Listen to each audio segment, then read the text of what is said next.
obsédé par les règles sur le chemin, mais toujours garder en mémoire qu'est-ce qu'on veut, quel est l'objectif. Et ça, il faut qu'on le garde. C'est-à-dire, quand vous savez, dans notre façon d'enseigner l'islam, il faut qu'on dise, voilà, il y a des règles, il y a des choses qui ne se font pas. Oui, mais dans la façon dont on dit ce qui ne se font pas, comment est-ce que vous êtes convaincu des choses que vous ne devez pas faire ou des choses que vous devez faire? Ben, quand vous les comprenez, n'est-ce pas? Et à un moment donné, on est même convaincu, ça c'est ce que faisaient les fuqaha, l'islam n'est pas du tout une religion irrationnelle.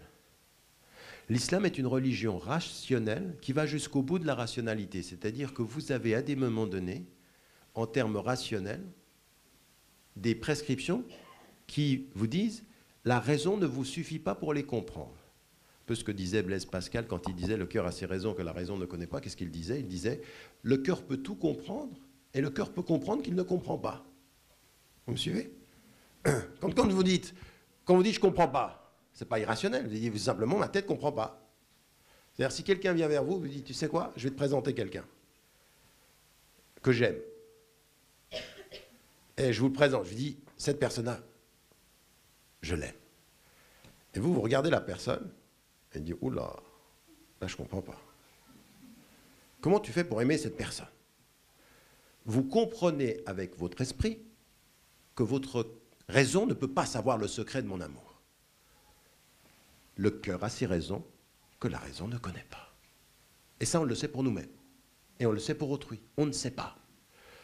Ça, c'est pas que c'est irrationnel, c'est la raison qui atteint ses limites et qui sait qu'à un moment donné, elle ne peut pas aller au-delà. Eh bien, tous les savants du droit, ils mettent en évidence qu'il y a certaines règles, vous avez la illa, la raison d'être. Vous avez le hikmah, c'est-à-dire la sagesse derrière. Vous avez le maqsad, c'est-à-dire l'objectif, et à des moments, vous n'avez rien. Vous n'avez pas de raison. Et en fait, islamiquement comme spirituellement, le fait qu'il n'y ait pas de raison, c'est la raison. Pour que vous puissiez dire « Sami'na wa ata'na », nous avons entendu et nous obéissons. Donc il n'y a pas de raison, mais c'est une bonne raison. Parce que ça dit à votre raison, ben c'est au-delà de ta raison. C'est sa raison et pas la tienne. C'est ce qu'on dit quand on dit « Allahu a'lam ». Dieu est plus savant, c'est-à-dire il se peut qu'il sache des choses que ma connaissance n'atteint pas. Donc sa connaissance dépasse ma connaissance. Et comme sa connaissance dépasse ma connaissance, avec ma connaissance, je reconnais les raisons de sa connaissance. Vous m'avez suivi? Donc ici, on est dans un ordre où les savants font ceci et travaillent sur cette dimension de la raison. Et en même temps, en cherchant dans toutes les règles, il y a toujours l'objectif. Qu'est-ce qu'on cherche à atteindre? Donc l'éthique, ça nous permet de faire quoi? Ça nous permet de réconcilier ce pourquoi on fait les choses avec les règles. Et quand on est en France, ou quand on est à l'époque contemporaine, c'est vrai partout dans le monde. Vous savez, souvent on a fait la différence, les sociétés majoritairement musulmanes par rapport à l'Occident. Aujourd'hui, on est tous à la même enseigne. Nous devons réformer notre enseignement islamique en rappelant à nos enfants comme à nous-mêmes, non pas les règles des interdits, mais le sens de la direction. Où est-ce qu'on va? Parce que l'islam, vous voyez, les mots sont tous liés à la direction. Et sharia, c'est le chemin qui mène à la source. Et sabil, c'est le chemin. Et rushd, c'est la direction. Tous ces éléments-là. Et le huda, c'est le fait d'être orienté, la direction également. Eh bien, en islam, on doit suivre un chemin. Tout ce qu'on doit faire dans notre enseignement, c'est réconcilier. Écoute, si tu as dit qu'il y a un Dieu, et si tu crois qu'il y a un Dieu, il est unique.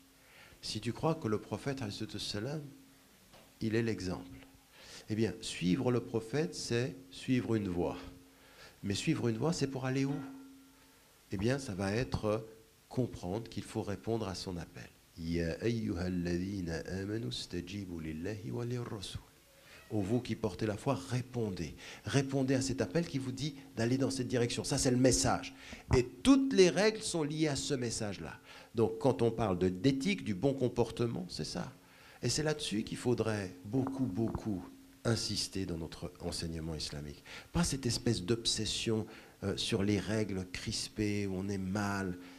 Nous avons aujourd'hui développé un islam du mal-être. La révélation, c'est un islam du bien-être. C'est le bien-être. Il te demande ce qui leur est permis at-tayyibat. Qu'est-ce qu'il faut faire parmi les gens? El-Ma'rouf, ce qui est connu parmi les gens. Qu'est-ce que tu as à l'intérieur de toi? Et le Mizan, le frère récitait le Coran de Surat al-Rahman, et la dimension du on a à l'intérieur, on sent.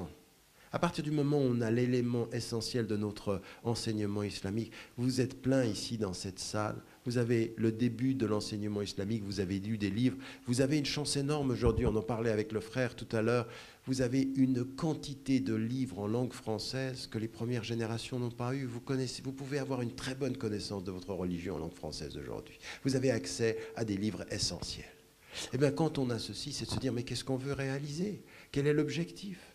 Au lieu d'être des obsédés de la limite, ayons l'amplitude de la destination. La destination, c'est son amour. D'abord, c'est l'amour de Dieu, on le sait. Mais la destination, c'est aussi le bon comportement, le service. Nous sommes des agents de bien sur la terre.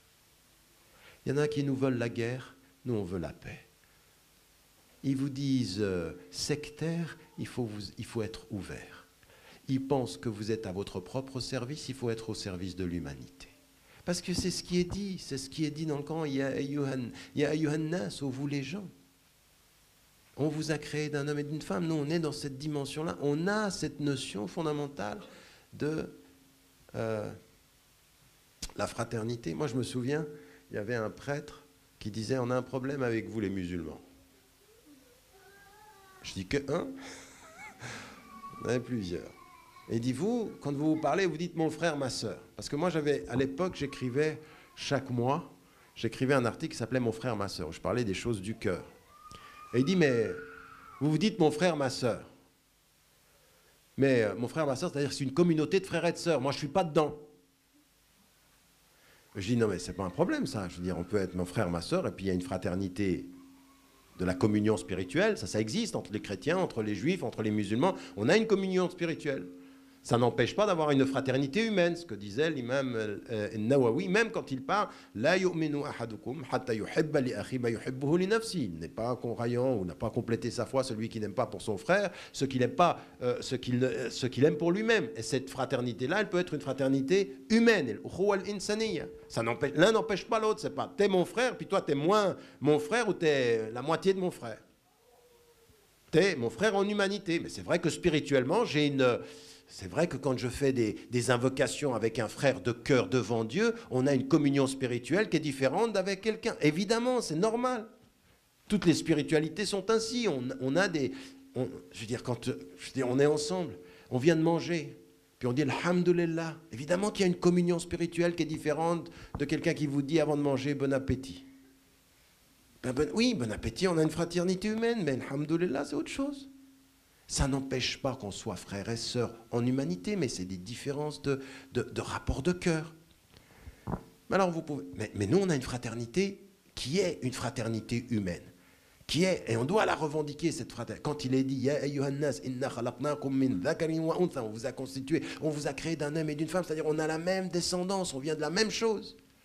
Mais vous venez en France, et qu'est-ce qui est marqué comme les trois éléments qui vont constituer la patrie française? C'est égalité. C'est quoi le premier? Ah bon? Liberté, égalité, fraternité. Alors on va s'asseoir. Parlons-en. Vous êtes français et vous êtes pour la liberté. Bon, moi toute ma famille est française. Je suis le seul mouton noir qui est suisse. Mes enfants sont français, tout le monde est français dans ma famille. Bon, j'ai un petit doute sur la liberté. Quand je viens en France, quand je me promène à Poitiers, puis qu'on me fait balader de salle en salle, que je ne peux pas entrer dans une... Je dis, on peut parler de la liberté, mais on va rajouter un autre mot. L'égalité. On est d'accord? Le but de ce discours-là, ce n'est pas de dire, nous on est dehors, c'est de dire... Réconcilions-nous avec ces valeurs-là. Vous parlez de liberté, mais la liberté pour tous. C'est pas quand on parle de certains sujets, tu te tais, et quand on parle d'autres, vas-y, dis. Quand on insulte une religion, et puis quand on parle d'un autre sujet, non, on ne parle pas. Pourquoi? D'où viennent ces discriminations à la liberté, ces traitements particuliers à la liberté? Liberté pour tous, alors allons-y. Égalité pour tous, alors allons-y. Comment ça se fait, par exemple, que dans certaines cités en France, le taux de chômage soit le double que celui de la moyenne nationale? Ça s'appelle égalité, ça? Non, ça s'appelle traitement discriminatoire en termes de géographie et en termes de politique urbaine. Vous allez nous dire, oui, mais les musulmans, ça n'a rien à voir. Il n'y a pas à islamiser, à culturaliser les problèmes sociaux. Le problème est politique. Vous n'avez pas de traitement égalitaire de tous les citoyens. Parce que jusqu'à preuve du contraire, ceux qui sont riches sont traités de façon beaucoup plus appréciable que ceux qui sont les laissés pour compte de la République. Pas simplement musulmans, mais noirs et même français de souche, pauvres, exclus. Dans les cités, on oublie. Taux de chômage, le double. Le traitement urbain, pas de structure d'éducation sociale, pas d'encadrement social. Et vous nous parlez d'égalité? Non, ça c'est une égalité dans les termes, elle n'est pas une égalité dans les politiques. Et puis maintenant, la fraternité. Alors à lui, je lui disais, d'accord, on est frères. Franchement, aujourd'hui, quand on entend ce qu'on entend sur l'islam, quand vous allez vers un Français, je dis, on est frères. On est frères. C'est un petit doute quand même. Zinedine Zidane, peut-être. Toi? Ah ben ouais. Celui qui nous fait gagner, c'est mon frère. Mais celui qui, un peu trop musulman, un peu trop basani, t'es un peu un arabe quand même. Non mais sérieusement, c'est pas pour rigoler. C'est de dire, attention, la France, son slogan, c'est la fraternité. Maintenant, on va en parler de ça. Qui, aujourd'hui, dans les politiques, dans les médias, dans les intellectuels, intègre à la notion de fraternité la présence de tous ceux qui font la France d'aujourd'hui? La fraternité du Front National, elle s'arrête où? Et quand on sait que le Front National a réussi dans son discours à être pratiquement l'un des éléments vecteurs de ce qu'on trouve dans les autres partis traditionnels, eh bien on se pose la question, c'est qui? De quelle fraternité vous parlez? C'est une fraternité entre qui et qui? Eh bien vous, au nom de l'éthique, vous réconciliez. Eh bien nous, on va se battre pour cette fraternité-là. Nous, on n'est pas pour nous contre vous, on est pour cette fraternité-là. Et cette fraternité-là, elle fait partie de notre éthique citoyenne. On va se battre pour la liberté, on va se battre pour l'égalité, on va se battre pour la fraternité. En fait, on va réconcilier la France avec comment ça s'appelle avec ce slogan ou avec cette devise. Voilà, exactement. Merci. Dernier élément, et je termine, c'est l'autre réconciliation, puisque je disais que c'est une double réconciliation, c'est entre l'intérieur et l'extérieur. C'est entre l'intimité et l'extériorité. L'éthique, en fait, vous vous apercevez que, c'est ce que je vous disais, rien ne change dans un peuple avant qu'on change ce qui est en nous-mêmes. Et en fait, la première chose qui est liée à l'éthique, c'est que ça doit être une formation personnelle. Alors on est beaucoup critiqué, et moi, à un moment donné, j'ai envie de dire aux gens, il faut qu'on arrête de répondre à ce que les gens disent et puis qu'on en vient à une vraie réflexion intérieure. Au bout du compte, vous regardez vos enfants, vous regardez vous-même, vous regardez votre famille, vous regardez votre femme, vous regardez votre mari, vous regardez vos parents. Si vous êtes des enfants, on dit, mais nous, on a envie d'être qui dans tout ça? Parce que moi, j'ai beaucoup de gens, là, j'avais écrit un article qui a remué un tout petit peu certains jeunes qui viennent vers moi et me disent, mais c'est vraiment bien ce que tu fais. Tu nous défends bien. Et toute la réflexion, c'est de se défendre par rapport à ce qu'ils disent eux. Si vous avez envie de prendre le jeune ou la jeune, je dis, assieds-toi. Moi, je peux peut-être te défendre bien dans le discours, mais toi, tu fais quoi de toi? Toi, t'es qui, toi? T'as besoin de quelqu'un qui te défende? Toi, dans ta vie à toi, t'as quelle dignité? Où est-ce que tu t'es pris en charge? À quel moment, toi, tu es le défenseur de toi? Pour toi, pas par rapport à eux. Toi, quelle dignité? Qu'est-ce que tu as fait de ta tête? Qu'est-ce que tu fais de ton cœur? Qu'est-ce que tu fais de ton temps? Parce que ça, c'est très important. La dignité, c'est comment on gère son temps. Il y a des gens qui passent leur temps à le perdre. Ils disent, va nous défendre dans les médias. Et eux, ils sont 5 heures par jour, Facebook, réseaux sociaux, l'anonymat. Ils passent leur temps. Et ils disent, mais tu fais quoi? Quel livre tu lis? Quels gens tu rencontres? Quelle discussion tu tiens? Quelle démarche intellectuelle tu as? Quelle démarche spirituelle tu as? Le jeûne va arriver, il va falloir jeûner. Qui es-tu? Plutôt de savoir qui te défend. Parce que te défendre alors que toi, tu n'es plus rien, je veux dire, moi, je suis désolé, je n'ai pas pour mission à défendre les désintégrés. Déjà, on a un problème avec l'intégration, mais il y en a qui sont tellement intégrés qu'ils sont désintégrés. Ils ne savent plus où ils sont. Mais ils sont contents, attends, on va nous défendre. Et tu regardes leur vie, à quoi? On est où? Eh bien, l'éthique, c'est la réconciliation entre des principes personnels et une prise en charge personnelle. Et ça, je vais vous dire une chose, personne, tous les conférenciers qui sont là, il n'y en a pas un qui le fera à votre place.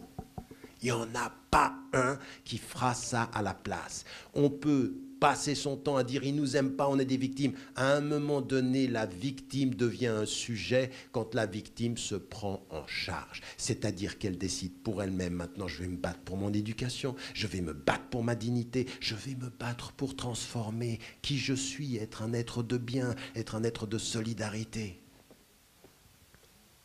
Je l'ai toujours dit, à un moment donné, je suis sorti d'une mosquée, j'avais fait une conférence. Je vais vous dire une chose, j'avais un sentiment de contentement après la conférence. Je sors, j'ai dit, j'avais fait la conférence, la mosquée était bourrée, les gens étaient très très contents, on revient l'année prochaine.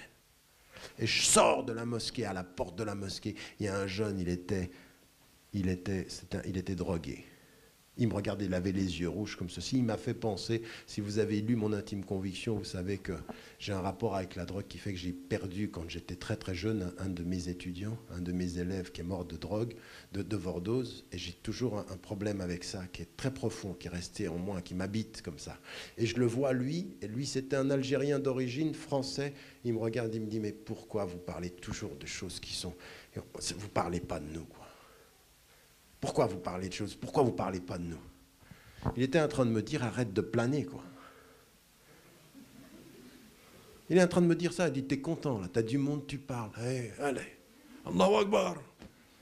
Et moi? Alors je l'ai pris de côté, et je l'ai accompagné un bout. Pour dire à un moment donné, ce que j'avais envie de lui dire, je lui ai dit, t'as parfaitement raison. Mon discours, il n'est pas fait pour ta prise en charge. Mais si toi, tu ne te prends pas en charge, moi, mon discours, c'est le bouton sur lequel tu appuies pour réveiller ta conscience. Mais si toi, tu ne prends pas ta conscience et tu te lèves, qui va le faire à ta place? Qui va te prendre en... Et l'éthique, c'est ça. C'est-à-dire mesurer ce que vous avez compris de votre éthique, de votre citoyenneté, à votre façon de vous comporter parmi les gens. Dans la bonté. Je veux dire, vous sortez de cette salle, il y en a certains d'entre vous, vous allez retrouver vos parents, vous allez vous retrouver vos voisins. Vous entendez ce que dit le prophète sallam? La yu'minu ahadukum hatta yuhibba li jarihi ma yuhibbuhu li nafsi. Il n'a pas atteint la plénitude de la foi, celui qui ne veut pas pour son voisin ce qu'il veut pour lui-même. Son voisin. Et là, il n'a pas dit musulman ou pas musulman, le voisin. Et là, tu rentres. Il y en a certains, la voiture, ils la parquent n'importe comment, ils font du bruit. Pendant le mois du Ramadan, attends, on jeûne, tu ne vas pas commencer. Tu es un raciste. Mais tais-toi. Tais-toi, pendant le mois du Ramadan, tu respectes ton voisin. Tu respectes les gens, tu respectes la façon. C'est ça le bon comportement, c'est prends-toi en charge. La façon dont tu parles. Le frère là, il vient de nous réciter le Coran, mais cette même bouche, elle va sortir là, puis elle va utiliser des mots vulgaires. Elle va traiter les gens n'importe comment. Je veux dire, hier, j'étais à Paris, je marche un bout dans la rue et j'entends des gens qui venaient me reconnaître dans la rue, qui me disent, oui, quand ça veut dire, toi, t'es bon, toi. Il fait 10 mètres et il insulte un type de l'autre côté de là. 10 mètres. Moi, j'ai vocation à représenter ça. J'ai vocation à, vas-y, donne. Et l'autre, il va insulter, mais t'as rien compris. T'as rien compris.